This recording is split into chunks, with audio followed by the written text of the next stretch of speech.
Kas sinu seade vajab remonti? Pakume tasuta diagnostikat. Ilma kõnede ja sõitudeta tuleme seadmele ise järele ning toome sellepärast remonti tagasi. Enne parandust saadame hinnapakkumise ja alustame tööga alles pärast sinu kinnitust. Lihtne, läbipaistev ja professionaalne. Link on kirjelduses.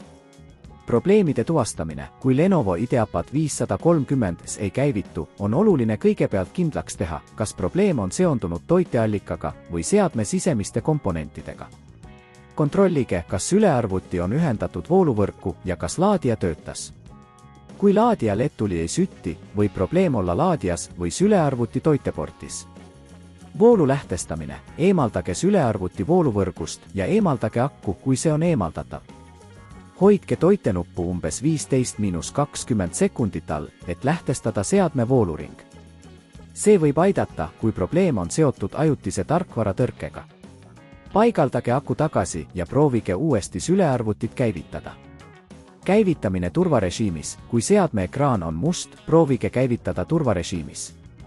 Selleks vajutage käivitamise ajal korduvalt klahvi F8 või Shift plus F8. Turvarežiimis on teil võimalus kontrollida, kas probleem on seotud tarkvaraga ja teha vajalikud muudatused. Diagnostika, kui sülearvuti ikka ei käivitu, võite kasutada tasuta diagnostikateenuseid. Paljud teeninduskeskused pakuvad esialgset kontrolli, et tuvastada probleemi allikas. See võib hõlmata riistvara testimist ja tarkvara analüüsi. Seadmestik ja mälukaardid, kontrollige, kas RAM-moodulite ja kõvaketta ühendused on kindlad.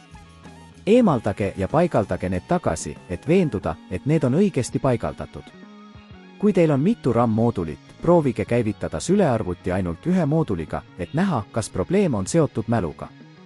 Süsteemi taastamine, kui sülearvuti käivitub, kuid operatsioonisüsteem ei laadi, võib olla vajalik süsteemi taastamine. Kasutage Windowsi taastamisvõimalusi, et taastada seade eelnevalt toimivasse olekusse. See võib aidata, kui probleem on tarkvaraga seotud. Professionaalne abi, kui kõik eelnevad sammud ei aita, on soovitatav otsida professionaalset abi. Meie teenus pakub kodust pealevõtmise teenust, et võtta teie sülearvuti mugavalt ja ohutult meie töötuppa. Enne remonti anname alati hinnapakkumise, et te teaksite, millised kulud teid ees ootavad. Järeldus, Lenovo IdeaPad 530 käivitamisprobleemide lahendamine võib olla keeruline, kuid järgides neid samme, saate probleemi iseseisvalt tuvastada või otsida professionaalset abi. Ärge unustage, et pakume tasuta diagnostikat ja mugavat kodusteenust. Kas sinu seade vajab remonti? Pakume tasuta diagnostikat. Ilma kõnede ja sõitudeta tuleme seadmele ise järele ning toome sellepärast remonti tagasi. Enne parandust saadame hinnapakkumise ja alustame tööga alles pärast sinu kinnitust. Lihtne, läbipaistev ja professionaalne. Link on kirjelduses.